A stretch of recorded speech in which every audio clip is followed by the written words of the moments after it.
Hello, people on the internet. Today is episode 2 of Completing Backlog of Books. We're going to be talking about Wizard of Oz by Frank Fong. Maybe I'm wrong, but sorry. Hello, people on the internet.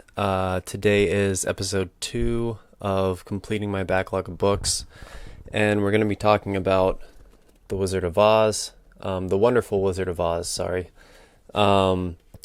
This is the first book in a whole series of books. There were many Oz sequels. This is the only one I've read. And this is, I read this after Pinocchio. And, both being children's books, they weren't written too far away from each other. I forget when Pinocchio was written, but this one, Wonderful Wizard of Oz, first published 1900. Pinocchio was a bit earlier. But I found Pinocchio a lot funnier, a lot more entertaining, honestly. This book has a lot of imagination in it, a lot of creativity, and some good lessons as well, which we'll get into that. But the writing itself and the presentation I didn't find it as, just kind of gut-busting funny as Pinocchio was, or as, immediately engaging. I just had more fun reading Pinocchio. And I think it wasn't necessarily the ideas, but the presentation of the ideas. The writing style, the word choice, and the sentence structure, and the flow of it, and so on. I feel like The Wonderful Wizard of Oz was a bit drier in its presentation, in its delivery. But again, there's still a lot of creativity and a lot of imagination in this. So obviously this tells the story of Dorothy, who is a young girl living in Kansas, and she gets swept up in her house by a tornado and taken to the land of Oz. Now in the book, there are some differences than in the movie, which most people are probably familiar with the movie adaptation, maybe more so than the book, at least at this point. But in the movie, where by the end of it, it seems to be more of a psychological journey that Dorothy takes. The different characters she meets in Oz turn out to be have counterparts in the real world, and it's questionable whether or not she physically went to Oz, or if this whole journey just happened in her mind. But in the book, I think it's a lot more clear that this is actually happening. That the land of Oz is a real physical place that Dorothy actually travels to.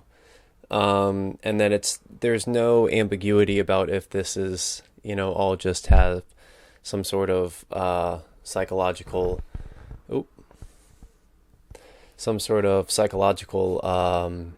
meaning, or like underlying foundation, that it was all just in her mind.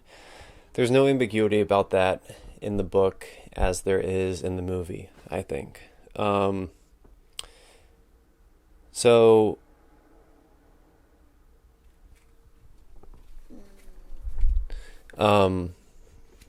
She gets swept up, she gets taken to Oz, and one of the first things that happened in Oz, which this part was pretty funny, is that her house lands on top of a witch. It's the Wicked Witch of the East, and her house accidentally lands on her. and the Munchkins and the Witch of the North, um, mistake Dorothy for being a witch herself and doing this on purpose. Um, and it's kind of funny. But Dorothy, says that she's just a kid from Kansas and she didn't mean, the house just was swept up by a tornado and happened to land on the witch. This wasn't by her design or doing, deliberate doing. And she just really wants to figure out how to get back home to Aunt Em. And so the Witch of the North, which is a good witch, tells her that she should go to the Emerald City and visit the Great Wizard of Oz, and that if anyone's going to have the power or the knowledge to get her home, it's going to be him.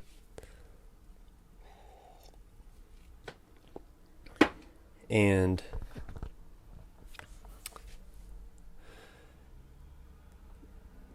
it's an interesting point that there is a good witch, that the Witch of the North is not an evil witch like the Witch of the East and the Witch of the West, but that she's a good witch.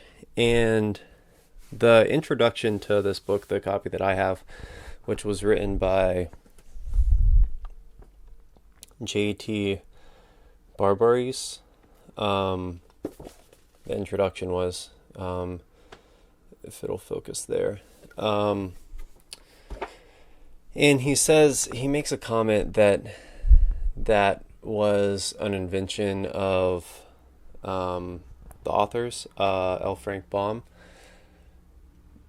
the archetype of a good witch as opposed to an evil witch. But obviously that's not true. It was the concept of white magic or beneficial magic or good magic, and the idea of the shaman or the witch doctor playing a important and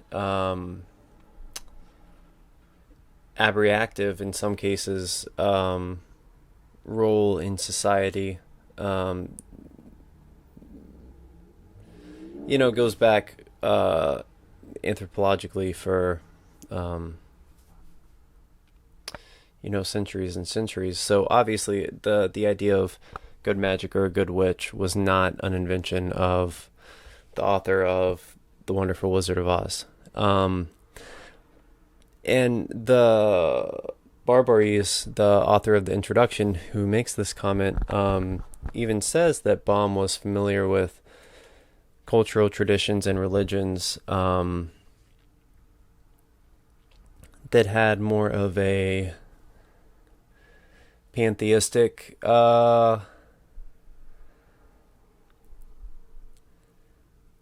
understanding, where that might not be actually the correct term.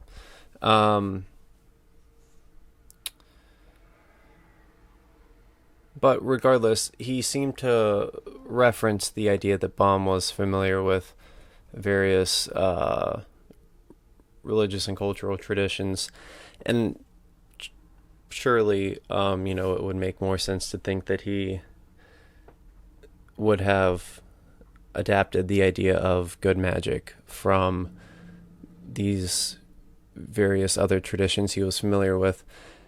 And when I say other, I mean other than his own cultural tradition. By his own cultural tradition, I mean the one that he was contingently born into, being the American culture of, the 19th and 20th centuries. And so to his audience, which would have been American children in the early 20th century, this could have been their first encounter with the idea of good magic or a good witch. So to them, it could have been invented right here with this book, because to their own tradition of, primarily being a Christian background, they would have inherited the views that uh, magical practice was something evil, which is interesting because what's the line between miracles and magic? Is it the source of the power, or I've always wondered about that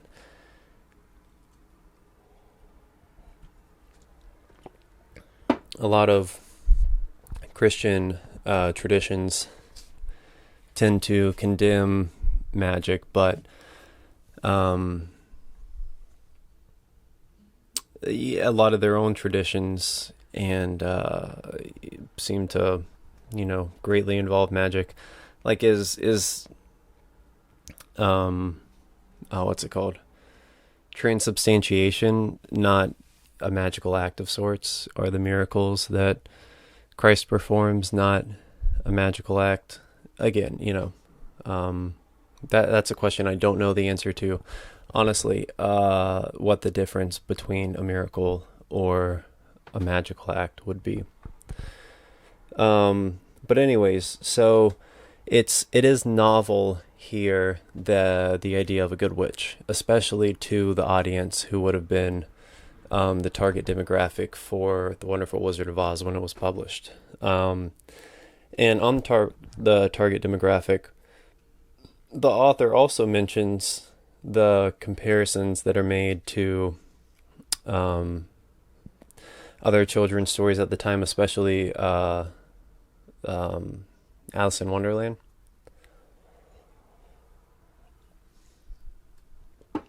And how what stood out about The Wonderful Wizard of Oz at the time, which again they sort of changed with the movie adaptation, was that a lot of these other children's stories, especially coming out of the UK, like Alice in Wonderland, being psychological in nature. Like, it is ambiguous in Alice in Wonderland whether or not that her journey to Wonderland is a psychological one or a physical one. Same with the movie adaptation of The Wizard of Oz. Did Dorothy physically or just psychologically travel to Oz?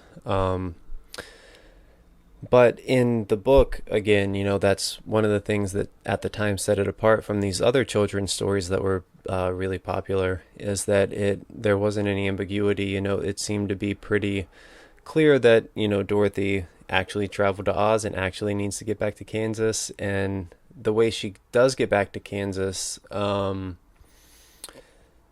again, she physically travels there. It's not that she, it's not like the movie. No, I take that back.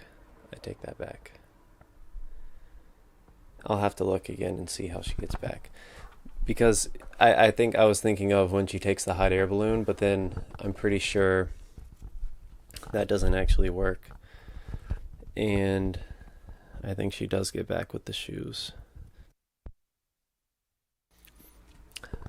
Hello, sorry, my microphone had died, so I had to replace the battery on that, and sorry for the confusion about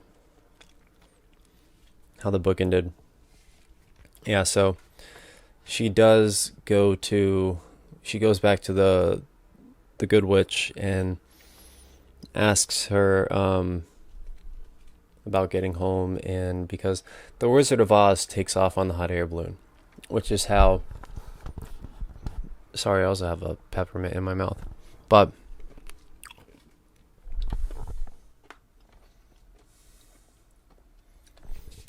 just chew that up, get rid of that. But that's how he initially got to Oz, was on a hot air balloon, and he's like, well, I can take you back that way as well. But it doesn't work out, and he ends up leaving on the balloon, but Dorothy and her friends are still in Oz, which all of her friends, the lion, the scarecrow, and the Tin Man, all stay anyways. So after she's not able to leave Oz on the balloon with the wizard, she goes to the Witch of the North and asks for help, and she tells her that all along, the shoes, if she taps them together, they'll grant a wish and they'll take her home. And that's what she wishes for. She taps them together and wishes for her and Toto to go back to Kansas to Aunt Em. And but it does say that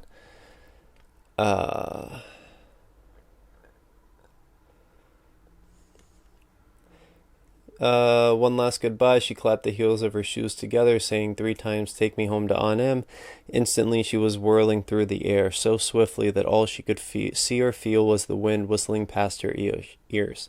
The silver shoes took but 3 steps, and then she stopped so suddenly that she rolled over upon the grass several times before she knew where she was. So again, it's a physical transition here. She sees and feels the wind whistling past her ears. I can't fucking pronounce. And the silver shoes took 3 steps, and she had the inertia, the momentum of the speed that the silver shoes propelled her after those 3 steps, that she hit the grass and rolled several times. So she could feel the wind. She, had the momentum of the movement. So it's clear the travel was physical. So again, just the point that it's a physical journey she takes to Oz. It's literal. It's not psychological or metaphorical, but there is a lot of metaphor here, in a sense. And getting to Dorothy's friends and what they all want from the wizard, and the wizard himself as well. The scarecrow has no brains. He wants brains. That's what he wants to ask for. He doesn't want to be dumb. He wants to be able to, engage in conversation and come up with ideas and make decisions. And he needs a brain for that. And the Tin Man, when they meet and the Scarecrow says that he's going to ask for a brain, he's like, "Oh, you fool, you don't need a brain. That'll make you unhappy. What you need is a heart." And so the Tin Man is asking for a heart. And that's because he once loved this woman, and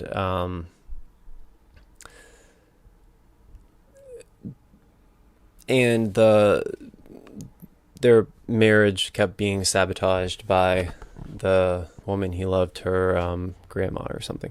Sorry, it's been a while since I've read this book. It's been a month or more. It's just been a busy summer, and I haven't been able to record these videos as frequently. We just got back from Hawaii, actually, which is like the 3rd or 4th trip we took this summer. We also I went to Atlanta, Montreal, and Hawaii, and Ava went those places, as well as California. And we're moving as well. I've been trying to find jobs. We graduated from our master's program, so it's just been a lot going on. So I wasn't able to record this video as recently after finishing the book as I should have or would have liked to. So a lot of the details are kind of fuzzy. That's why I'm, catching myself here or there, making a mistake, and kind of hesitating on some parts. But anyways, so the Tin Man wants a heart, and the story with him, his origin is kind of crazy because he was a flesh and bone real man, but he kept having accidents where he would lose a limb, and he had a friend who was a metal worker, and he would fashion him a prosthetic every time he, lost an arm or a leg, and eventually his whole body was just replaced with metal. and so there is humor in here, and metaphor, but again, its presentation is very literal and dry and just cut to the chase. It's like if Hemingway were to write, a children's book in terms of like like short sentences, dry language, but and then the lion, he is, supposed to be king of the forest, everybody is supposed to fear him. He's not supposed to fear anybody, so he wants to ask for courage. He doesn't want to be afraid of other beasts. He wants to truly take up his role as king of the forest, and be the most fearsome animal out there. But the thing is, each of these characters all already possess and embody the traits, the qualities, the organs that they are seeking from the wizard. The Scarecrow comes up with plans to get him out of pinches all the time. When everybody else is stumped on what to do, the Scarecrow is able to come up with an idea on how to get over the river, or how to get around these enemies, or whatever it is. So he is the one coming up with plans, coming up with ideas, making decisions for the group, and getting the group out of trouble and over obstacles. The Tin Man is kind of funny in his possession of a heart as well.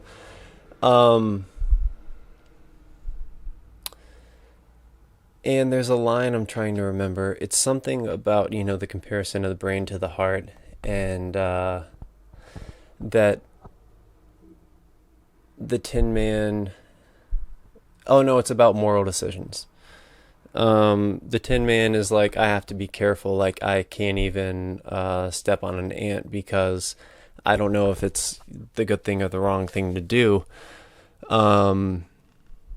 Because he doesn't have a heart, he's not able to make the moral judgments, the ethical judgments of, weighing, is this a good choice or is this a bad choice? So clearly that means Baum's not a deontologist. He doesn't agree with Kantian ethics, evidently, meaning that the same action could be good or bad in different situations with different contexts. Like the taking of a life, the stepping on an ant. It could be an evil action in some sense if you're just doing it for pleasure, or it could be a good action if you're, for whatever reason, if it's a poisonous ant and you're saving somebody from getting bitten by it or something. But just the point that you have to have a heart, a soul, you have to have the ability to morally weigh the situation and the action to say if it's a good one or a bad one. And so the Tin Man says he has to be careful and not kill anything because he doesn't have a heart, so he's not going to be able to know if it's a good thing or a bad thing to do. But clearly he does make these decisions. Like he I think they were like wildcats or something, or wild dogs, and he kills like 100 of them. He chops all their heads off.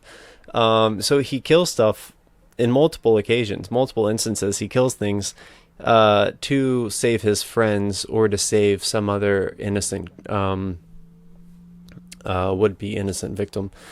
So he does make these choices, and it does seem to be the right thing to do given the situation and the context, and that he is, protecting somebody dear to him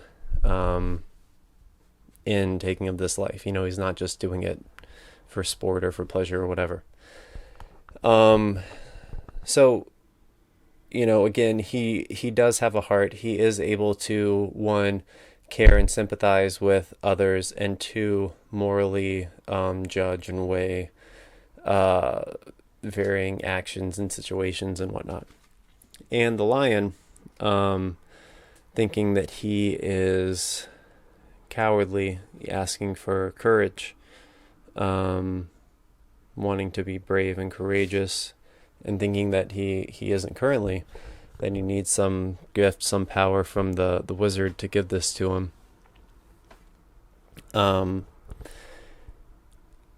Thinks that because he feels fear. But the thing about courage or bravery isn't that you don't feel fear, but that even in the presence of fear, you're able to push through it and, still move towards the goal that you have in mind. It's it's not that you don't feel fear, but that you don't back down in the face of fear. That's what defines courage, which the lion does. He jumps in the face of danger to protect his friends, and he stands up against other fearsome beasts. And he does this in spite of his fear. And so he already has courage, even though he mistakenly believes that having courage is not feeling fear at all. He has something even stronger than that. He's able to still face up against the dangers in spite of his fear. And so they all already possess what they need, what they're desiring from the wizard. They all already have what they expect to get from another person. They already have that for themselves and in themselves. They just need to realize it. But the realization of it does eventually have to come through the wizard himself. He tries to tell him, that's, brains, I can't give you that. Courage, that's something you have to find for yourself. I can't offer you that. But they don't listen to him. And so he eventually, being the con man that he is, because he's truly a great con man. His magic is in making people believe things in spite of, the contrary, making people believe in the extraordinary. That's his magic, is not actually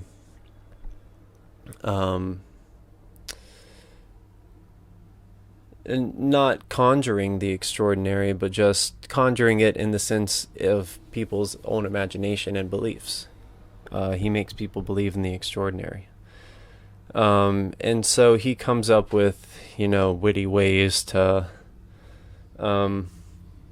make sorry, I got this bad habit recently of trying to pop my neck. I think it did pop there a little bit. I don't know if the mic picked it up. I was talking over it, but I need to stop doing that. I know it's not good for me. But like with the scarecrow, he puts bran, like he's a scarecrow, so he's filled with straw, but then he fills it with bran, which is like a grain.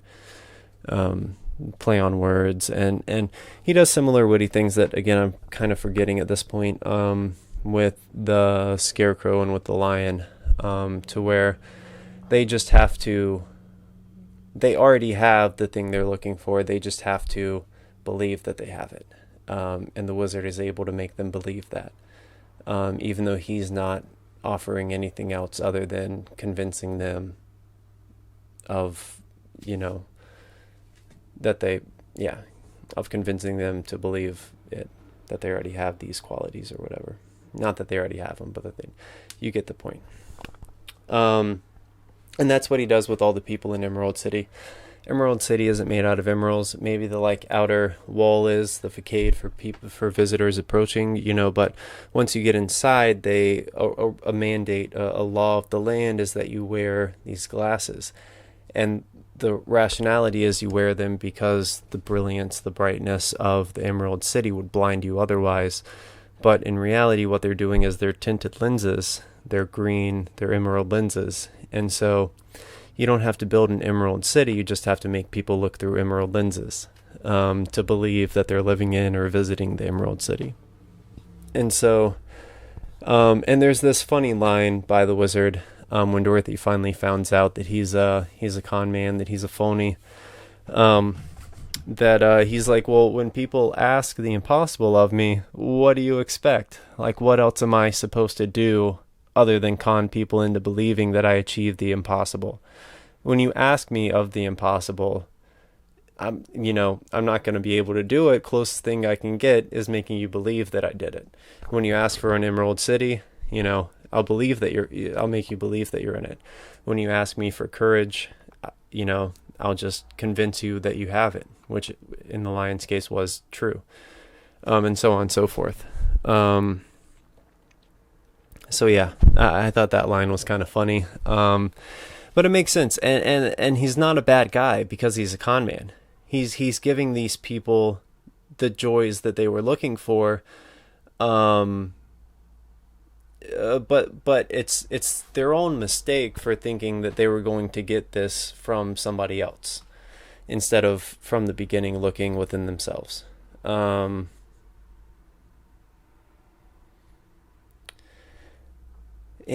what else do I want to say about this book? I might get to the sequels at some point. I did like it enough. Again, I didn't immediately enjoy it. Like, the experience of reading wasn't as enjoyable as reading Pinocchio. And I think it again was the style of writing, and that may change over the years with some of the other Oz books. Who knows? But yeah, I may try those out as well later on down the line, but it probably won't be anytime soon. The next book up for this series of videos is going to be Choke by Chuck Palahniuk, which was also hilarious. Also kind of sad and very philosophical. So I'm really looking forward to talking about that soon. Again, I read, right when summer started, pretty much. Well, not right when summer started. I take that back. When we got back from Atlanta, because I read a book in Atlanta and I read a book before that I didn't make videos on. But just to say that I read Pinocchio, Oz, and Choke all back to back, but it was in like the beginning of June. So it's been a little bit. So again, thanks for bearing with me as I try to collect my thoughts and put together, something interesting to say for these books that I read too long ago. I'm going to try and be better about recording the video for something, more or less right after I finish reading it or playing it or watching it or whatever. Just so my thoughts are very fresh. Or at least, I'm going to try and take notes or something. So these videos are a little bit more structured and fast paced, and it's not just me, stalling with ums and things like that while I collect my thoughts. But so again, thank you for making it through this. I hope it was interesting. If you've read the Oz books before, let me know which one was your favorite in the comics, which one I should read next. Should I just read them by publication date in that order, or is there some other like chronological order I should read them in? And if you don't know who Chuck Palahniuk is, who's the author of the next book we're going to be talking about, Choke, his first book was Fight Club, probably his most famous as well. But that'll be for next time. And it's been really fun making these videos, so I hope you enjoy them. And that's it for now. Goodbye, good night, good morning, peace. See you next time.